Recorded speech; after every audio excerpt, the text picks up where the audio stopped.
नमस्कार दोस्तों, स्वागत है आप लोगों का YouTube के इस बेहतरीन प्लेटफॉर्म दक्ष एकेडमी पे।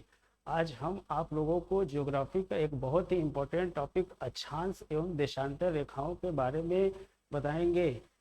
अक्षांश रेखाएं किसे कहते हैं और देशांतर रेखाएं किसे कहते हैं। उससे पहले मैं थोड़ा सा आपको बताना चाहूँगा पृथ्वी की आकृति किस प्रकार की है। पृथ्वी की आकृति भूभाग जियोइड टाइप की है। जियोइड का मतलब कि पृथ्वी जो दिखता है पूरा गोल नहीं दिखता। हम लोग बचपन से पढ़े होंगे कि पृथ्वी हमें गोल दिखती है, लेकिन ऐसा है नहीं। पृथ्वी पूरी तरीके से गोल नहीं है। पृथ्वी ध्रुवों पे चपटी होती है। ध्रुवों मतलब पोल पे आप देख सकते हैं, ये दोनों जो पोल है यहाँ पे पृथ्वी थोड़ी सी चपटी होती है। और यहाँ पे जो विषुवत लाइन खींचा हुआ गया है इक्वेटर, पृथ्वी जिसे विश्वती त्रिज्या, आप ये जो देख रहे हैं ये इसे डायमीटर बोलते हैं। पूरा का पूरा डायमीटर की बात नहीं कर रहे। त्रिज्या का मतलब यहाँ से लेके यहाँ तक पृथ्वी की ये त्रिज्या है, विषुवत त्रिज्या, जिसको आर ई से दिखाए हैं। और जो यहाँ से यहाँ तक की लाइन है इसे बोलते हैं आर पी, मतलब रेडियस ऑफ पोल। तो भाई ध्रुवों पे पृथ्वी के चपटी होने की वजह से इसकी लंबाई क्या होती है भाई, थोड़ी सी छोटी होती है। इस वजह से आप कभी भी देखेंगे जो भूभाग की आकृति आधार है ये हमेशा क्या होता है भाई, आर ई, मतलब इक्वेटर की जो रेडियस है, त्रिज्या है, वो हमेशा ग्रेटर देन होता है radius of pole. Radius of pole के हमेशा क्या होता है, उससे बड़ा होता है। अब हम लोग पढ़ेंगे इसके आगे अक्षांश रेखाएं किसे कहते हैं। अक्षांश रेखाएं मतलब लैटिट्यूड। अक्षांश रेखाएं समान अक्षांश के स्थानों को मिलाकर खींची जाने वाली काल्पनिक रेखाएं। समान अक्षांश का मतलब क्या होता है, पहले इसको समझिए। समान अक्षांश के स्थानों पर खींची जाने वाली काल्पनिक रेखाएं, मतलब ये रेखाएं जो है ये कल्पना की गई हैं, वास्तविकता में ऐसा है नहीं। मतलब भूगोल वेत्ताओं के द्वारा इसको कल्पना किया गया है कि ये एक तरीके से लाइन अपने अनुसार इसको मान लिया गया है, कल्पना किया गया है। पृथ्वी पर विषुवत रेखा के पैरेलल और समांतर ध्रुवों रूप में ध्रुवों की ओर जाती हैं। कहने का मतलब ये है कि जो अपना ये इक्वेटर है, विषुवत रेखा है, इससे ध्रुवों की तरफ जाते हैं। ध्रुवों की तरफ पैरेलल और समांतर। पैरेलल का मतलब एक समान लाइन, पैरेलल लाइन जो कि ध्रुवों की तरफ बढ़ते हुए जाते हैं। उत्तर से दक्षिण की ओर अक्षांश के मान बदलते हैं। उत्तर से दक्षिण की ओर जाने पर, उत्तर से दक्षिण की ओर कहने का मतलब है इस लाइन का कि अगर इक्वेटर से ऊपर की तरफ जाते उत्तर की तरफ, मतलब उत्तरी ध्रुव की तरफ, और दक्षिणी ध्रुव की तरफ नीचे की तरफ आते हैं, तो इनके मान जो होते हैं बदलते रहते हैं। अक्षांश रेखाएं क्या होती है, धीरे धीरे घटती जाती है, छोटी होती जाती हैं। और एक बात और जान लीजिए इसमें कि जो ये लाइन खींचा गया है, कहने का मतलब ये है कि जो अक्षांश रेखा हम लोग बोलते हैं, ये अक्षांश रेखाएं नहीं होती है, ये अक्षांश वृत्त होते हैं। क्योंकि ये पृथ्वी के देखेंगे आप लोग, ये इसके चारों तरफ ये खींचे होते हैं, चारों तरफ ये खींचे होते हैं। जीरो उत्तर से दक्षिण की ओर अक्षांश के मान बदलते रहते हैं। 0 डिग्री सबसे बड़ा अक्षांशीय वृत्त है। आप देख सकते हैं कि यहाँ पे 0 डिग्री की लाइन खींचा हुआ है, ये 0 डिग्री लाइन सबसे बड़ा वृत्त है। जैसे जैसे आप ऊपर की तरफ ध्रुवों की तरफ जाएंगे, आप जैसे जैसे ध्रुवों की तरफ जाएंगे, देखिए ध्रुवों की तरफ जैसे जैसे आप ध्रुवों की तरफ बढ़ेंगे, ध्रुवों की तरफ जैसे जैसे बढ़ेंगे, वैसे वैसे वृत्तीय अक्षांशों की लंबाई क्या होगी, घटती चली जाएगी। और कुल अक्षांशीय वृत्तों की संख्या कितनी है, 179 है, जिसमें से 179, अच्छा ये आखिर कैसे आता है, ये बहुत ही इंपॉर्टेंट है। इसको समझना, इसको जानना बहुत ही जरूरी है। क्योंकि आप देखिए 0 डिग्री इक्वेटर यहाँ पे अपना बना हुआ है, 0 डिग्री की लाइन है, इसके ऊपर 90 डिग्री तक, 90 डिग्री तक अक्षांशीय रेखाएं हैं, इसके नीचे भी 90 डिग्री अक्षांशीय वृत्त हैं। तो कुल मिला जुलाकर अगर आप देखेंगे तो 90 ये हो गया, और इसके साथ साथ 90, मतलब कहने का ये उत्तरी गोलार्ध का ये है, ये भाई मेरे उत्तरी गोलार्ध का है, और ये भाई मेरे दक्षिणी गोलार्ध का है। तो भाई 90 कितने हो गए हैं, 180। और उसके बाद भाई एक 0 डिग्री जो इक्वेटर है, विषुवत रेखा है, अगर मैं इसको प्लस करूंगा तो कुल मिला जुला कर कुल 181 हुआ। 1 डिग्री के अंतराल पर विषुवत रेखा को लेने के बाद कुल 181 जो है कि अक्षांश रेखाएं हुई। लेकिन कुल अक्षांशीय वृत्त कितने हुए? 179, क्योंकि ध्रुवों पे दोनों ही ध्रुवों पे सिर्फ एक हमें क्या मिलता है? बिंदु के समान मिलता है। तो जब आप ध्रुवों पे आएंगे पोल पे तो यहाँ एक बिंदु मिलेगा यहाँ, तो भाई ये दो वृत्त ना बनकर क्या हो जाएंगे? ये 2 पॉइंट मिलेंगे हमें। तो इसलिए इनकी संख्या घटकर कितनी हो जाती है मेरे भाई? 179 ही बचता है। कुल मिला जुलाकर 179 ही बचेगा। अक्षांशीय वृत्त दूरी का अंतर समांतर रेखाओं के बीच की दूरी, समांतर 2 अक्षांशों के बीच दूरी लगभग समान होती है। कहने का मतलब इस लाइन का क्या है? लगभग 111 किलोमीटर 111 किलोमीटर 111.31 किलोमीटर के आसपास होता है 2 अक्षांशों के बीच की दूरी। 2 अक्षांशों के बीच की दूरी का मतलब जैसे एक अक्षांश मान लीजिए कि ये 0 डिग्री खींचा गया है इक्वेटर पे, और एक मान लीजिए कि 1 डिग्री पे ये एक लाइन खींची गई है। तो मेरे भाई इन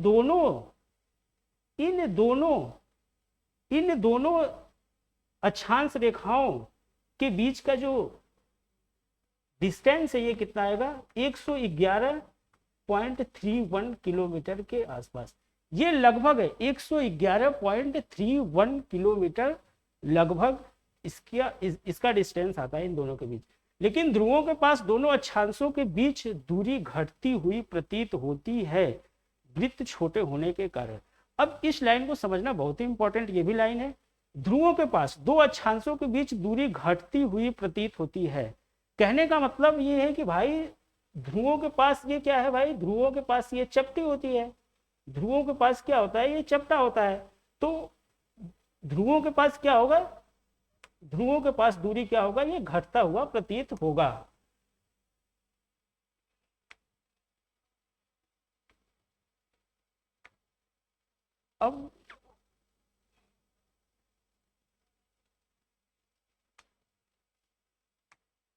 अब आगे हम लोग पढ़ेंगे थोड़ा अक्षांशीय कटिबंध के बारे में। मुख्य अक्षांश रेखाओं से बने हुए क्षेत्र। अक्षांश पृथ्वी तल पर किसी स्थान की पृथ्वी के केंद्र से कोणीय दूरी होता है। कहने का मतलब क्या है इसका? ये समझिए भाई, अक्षांशीय कटिबंध। अब इसमें देखिए सबसे इंपॉर्टेंट क्या होता है भाई? इसमें 3 जो अपने जोन होते हैं वो सबसे महत्वपूर्ण होते हैं। जैसे कि एक होता है आपका ट्रॉपिकल जोन, उष्णकटिबंधी, जो कि 0 डिग्री से, ये अपना क्या है भाई? 0 डिग्री इक्वेटर है। ये 0 डिग्री ये इक्वेटर है। इसके बाद आप ऊपर जाएंगे तो भाई ये ट्रॉपिक ऑफ कैंसर है, कर्क रेखा जिसको बोलते हैं। ये होता है भाई कर्क रेखा 23.5 डिग्री पे। और इसके नीचे आप आएंगे भाई तो ये होता है क्या? मकर रेखा। मकर रेखा ये भी होता है भाई मेरे, ये 23.5 डिग्री उत्तरी अक्षांश नॉर्थ। और ये मकर रेखा जो होता है ये 23.5 डिग्री साउथ होता है दक्षिणी अक्षांश पे। अब आप लोगों अब जो इसके बीच का है कर्क और मकर रेखा के बीच का जो स्थान है, ये यहां से लेके यहां तक का जो स्थान है, ये स्थान इसी को बोलते हैं मेरे भाई उष्ण कटिबंधीय क्षेत्र, ट्रॉपिकल जोन। और इसके आगे अभी थोड़ा सा और बढ़ते हैं, और जो यहां से लेके 23.5 डिग्री से 66.5 डिग्री नॉर्थ पे है, 66.5 डिग्री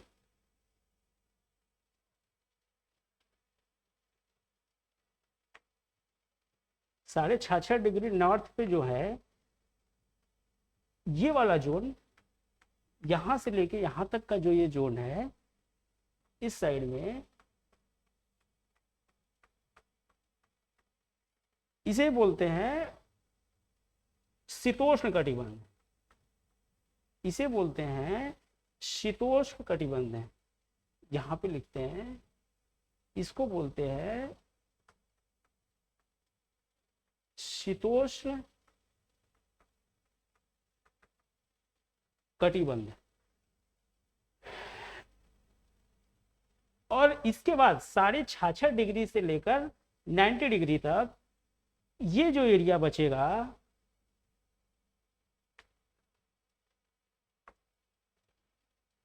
साढ़े 66 से 90 डिग्री तक जो ये एरिया बचेगा, इसे शीत कटिबंध बोलते हैं, जिसे फ्रिजिड जोन बोला जाता है। अब इसके आगे चलते हैं। अब इस बात का देखिए ध्यान रखिएगा कि ये नॉर्थ पोल है, विषुवत रेखा जो है इसके ऊपर के साइड को क्या बोलते हैं मेरे भाई, उत्तरी हेमिस्फीयर, उत्तरी गोलार्ध। और इसके नीचे को क्या बोलते हैं, ये दक्षिणी गोलार्ध है। ये नीचे के एरिया को क्या बोलते हैं, दक्षिणी गोलार्ध है। दक्षिणी मतलब साउदर्न हेमिस्फीयर बोलते हैं।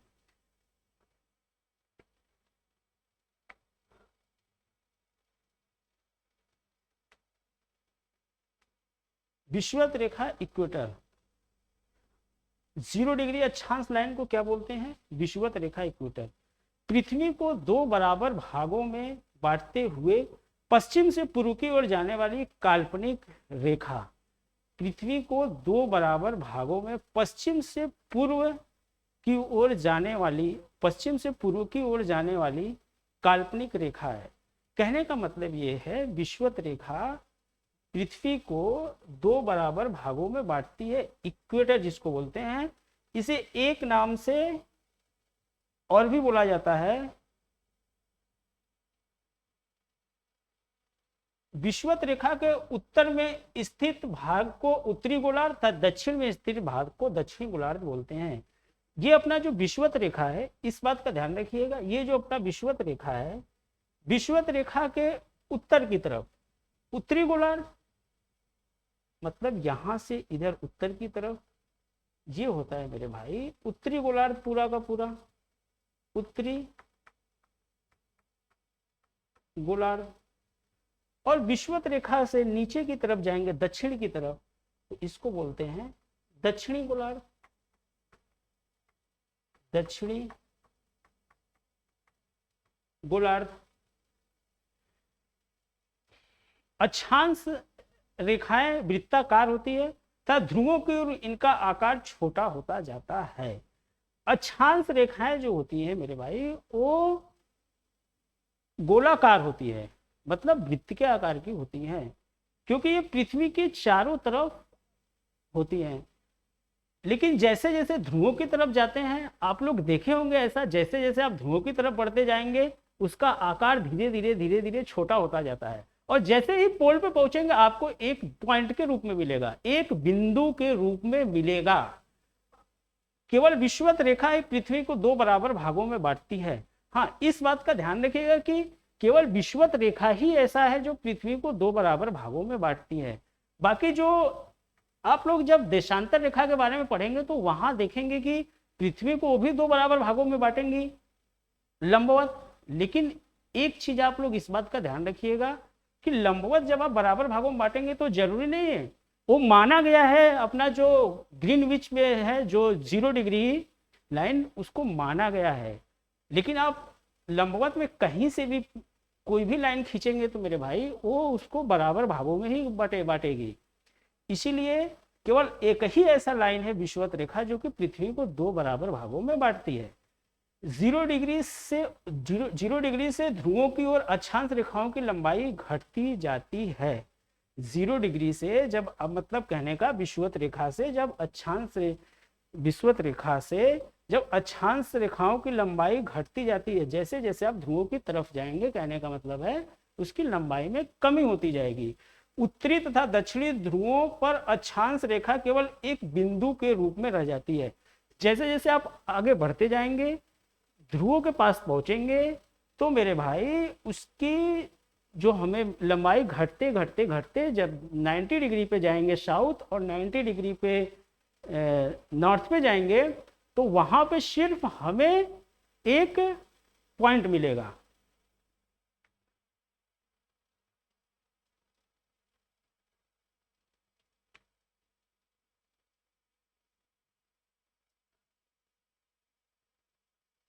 विशेष अक्षांश रेखाएं, अक्षांशीय मान और दूरी 1 डिग्री के अंतराल पर विषुवत रेखा के उत्तर से 90 डिग्री तथा दक्षिण से 90 अक्षांश रेखाएं खींची जाती है। विषुवत रेखा सहित कुल 181 अक्षांश, अक्षांशीय वृत्तों की संख्या 179, ध्रुव बिंदु 2 ध्रुव बिंदु होते हैं। दोनों अक्षांशों के बीच की दूरी लगभग 111 किलोमीटर होती है। ये पहले भी मैं बता चुका हूं। अब आप यहाँ पे देखिए 90 डिग्री पे क्या होता है भाई, आर्कटिक वृत्त 90 डिग्री नॉर्थ में क्या होता है, उत्तरी ध्रुव है उत्तर की तरफ, और 90 डिग्री साउथ में क्या होता है भाई, दक्षिणी ध्रुव होता है। और एक चीज विषुवत रेखा कहाँ होता है, ये 0 डिग्री पे होता है। 0 डिग्री से जैसे जैसे आप ऊपर की तरफ जाएंगे 23.5 डिग्री विषुवत रेखा से लेकर 23.5 डिग्री नॉर्थ में कर्क रेखा होता है। और विषुवत रेखा से 23.5 डिग्री अगर आप साउथ में आते हैं, 23.5 डिग्री साउथ में आते हैं, तो वहां पे हमें क्या मिलेगा मेरे भाई, मकर रेखा मिलेगा। और फिर ये विषुवत रेखा से 66.5 डिग्री जब आप जाएंगे नॉर्थ में तो आर्कटिक वृत्त मिलता है। और विषुवत रेखा से ही जब 66.5 डिग्री 66.5 साउथ में जाएंगे तो वहां हमें मिलेगा अंटार्कटिका वृत्त, अंटार्कटिक वृत्त। और 90 डिग्री साउथ पे हमें मिलेगा दक्षिणी ध्रुव।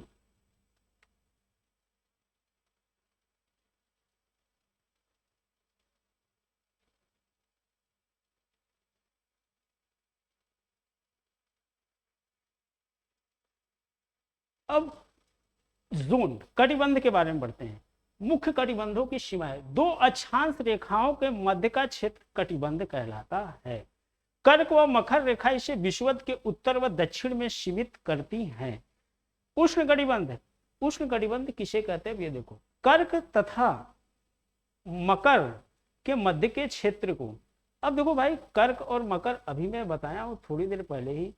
अगर यहाँ पे ये हमारी पृथ्वी है, ये हमारी मान लीजिए कि पृथ्वी है, तो यहां से मध्य से क्या खींचते हैं 0 डिग्री पे, ये होता है अपना है इक्वेटर है। और 23.5 डिग्री पे क्या है, ये कर्क रेखा है, ट्रॉपिक ऑफ कैंसर। ये है मेरे भाई कर्क रेखा, कर्क रेखा 23.5 डिग्री पे। और यहां से 23.5 डिग्री पे, 23.5 डिग्री पे ये है मकर रेखा, मकर रेखा। अभी मैं बताया हूं कर्क तथा मकर रेखा के मध्य का जो क्षेत्र होता है, यहां से लेके यहां तक का क्षेत्र, इस क्षेत्र को बोलते हैं मेरे भाई उष्ण कटिबंध। और यहां से लेके 66.5 डिग्री तक का जो क्षेत्र होता है 66.5 डिग्री, तो इस लाइन को बोलते हैं मेरे भाई, यहां का जो ये एरिया है ये शीतोष्ण कटिबंध कहलाता है। दोनों तरफ शीतोष्ण कटिबंध कहलाता है। और लास्ट का ध्रुवीय या शीत कटिबंध किसे कहते हैं, 66.5 डिग्री उत्तरी तथा दक्षिणी अक्षांशों के मध्य स्थित क्षेत्र, मतलब ये वाला जो क्षेत्र है यहां से लेके यहां तक का, इस क्षेत्र को बोलते हैं शीत या ध्रुवीय कटिबंध कहा जाता है।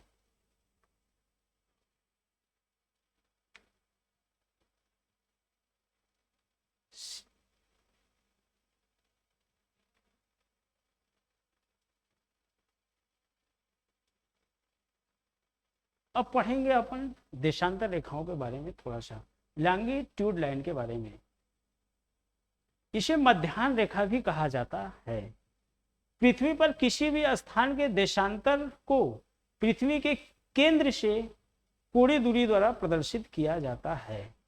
समान देशांतर के स्थानों को मिलाकर खींची जाने वाली काल्पनिक रेखा, समान देशांतर के स्थानों को मिलाकर खींची जाने वाली काल्पनिक, ये भी रेखाएं अक्षांश रेखा की तरह ही इसे भी काल्पनिक रेखाएं ही कहा जाता है। ये भी कल्पना की हुई है, भूगोल वेत्ताओं के द्वारा ये भी काल्पनिक ये मानी हुई रेखाएं हैं। सभी देशांतर रेखाओं की लंबाई समान होती है, सभी देशांतर रेखाओं की लंबाई समान होती है, इस चीज को समझिए। और पश्चिम से पूर्व की ओर खींची जाती हैं। पश्चिम से पूर्व की ओर खींची जाती है।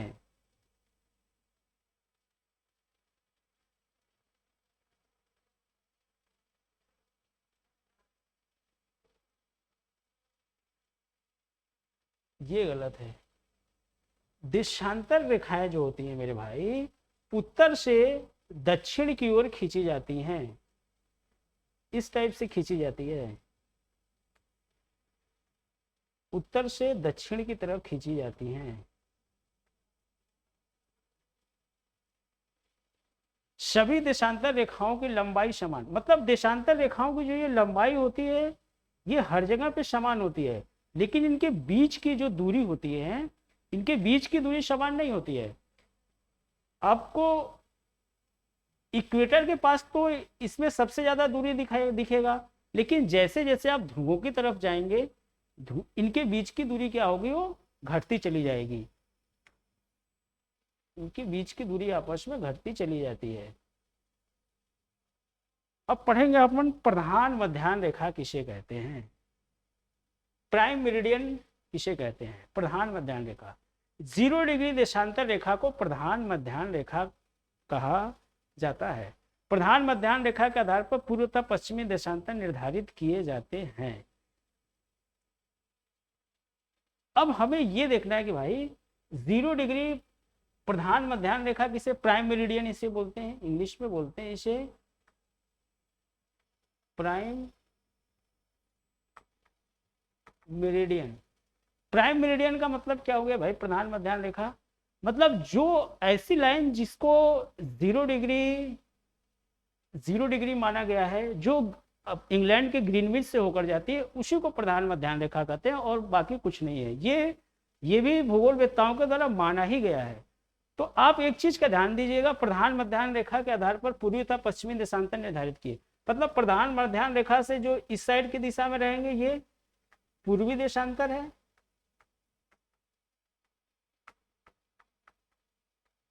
और प्रधान मध्याह्न रेखा के जो पश्चिम की तरफ होंगे ये पश्चिमी देशांतर है।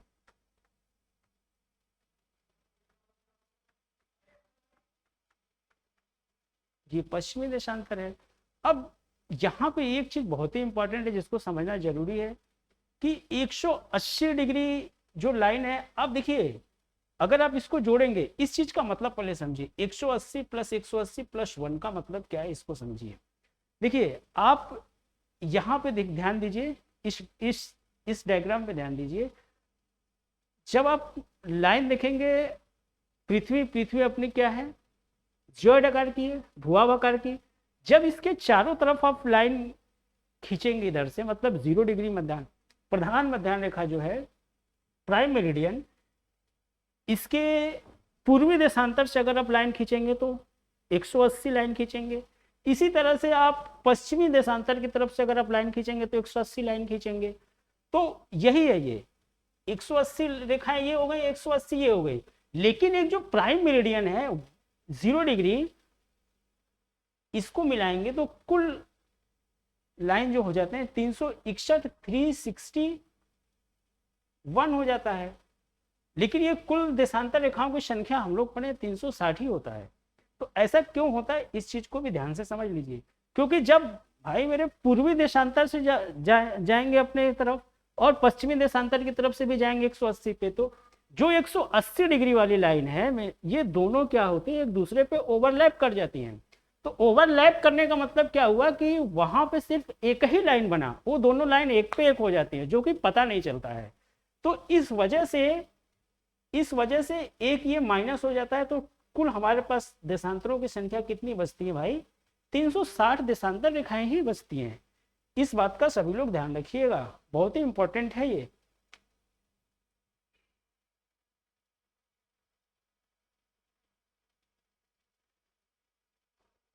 पूर्वी और पश्चिमी देशांतर, 0 डिग्री पूर्वी देशांतर और 0 डिग्री पश्चिमी देशांतर निर्धारित किए। पूर्वी देशांतर का मतलब क्या होता है भाई, ईस्ट की तरफ, यही मैं अभी समझाया था, देख लीजिए। 1 डिग्री से ईस्ट से लेकर 1 डिग्री ईस्ट से लेकर 179 डिग्री ईस्ट तक जाएंगे। और इसी तरह से अगर इधर हम देखेंगे पश्चिम की तरफ, तो 1 डिग्री से लेकर 179 लाइन खींची जाएंगी। और ये जो लाइन होगा ये किधर होगा भाई मेरे, वेस्ट की तरफ होगा, ये वेस्ट है 179। तो दोनों की तरफ इस बात का ध्यान रखिए, जब ये 179 लाइन तो खींचेंगे, लेकिन जो 180 वाला लाइन होगा वो एक दूसरे पर जाकर ओवरलैप कर जाएगा। तो कुल मिला जुला कर कितने सिर्फ बनेंगे लाइन, जो ओवरलैप करेगा एक लाइन हो गया, और बाकी ऐसे 180 80 कितना हो गया भाई, 360 हुआ। और इसमें से और एक जो 0 डिग्री जोड़ेंगे 361 हुआ। लेकिन 1 को जब माइनस करेंगे आप, तो 1 माइनस करने के बाद कितना बचेगा, 360 लाइन ही बचेगा। बस वही चीज है इसको।